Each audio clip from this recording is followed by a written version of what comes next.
खबर सामने गुंदा ठुल मां फैज सुमरो जी रिपोर्ट मुताबिक जीलानी हाउस ठुल खान सरदार जुल्फकार अली सरकी ए सिगत वाहिद बख्श शाह जीलानी की अगवानी में म्यूनिसिपल कमेटी ठुल के चेयरमैन के लिए सरदार दादा शाहदेव खान सरकी ए वाइस चेयरमैन के लिए अब्दुर्रहमान खान बुर्डो जा नामजद फॉर्म आरओ वट जमा कराने लाइ म्यूनिसिपल कमेटी के चूंडियल मेंबरन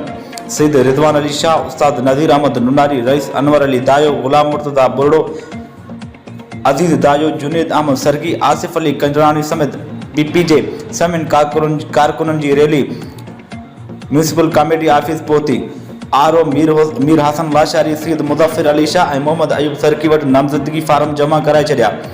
जैसे तो उन्हनि मुकाबले में बे कहीं भी फार्म न भरायो है। इन मौके ते पीपी पारा नामजद थियल चेयरमैन सरदार दादा शाहदेव खान सरकी और वाइस चेयरमैन मीर अब्दुर्रहमान खान बुर्डो और काउंसलर मीडिया से ॻाल्हाईंदे चयो त असां पीपी क़यादत जा निहायत ही शुक्रगुज़ार आहियूं जिन असां ते मुकम्मल एतमाद कयो आहे ऐं ख़ासि करे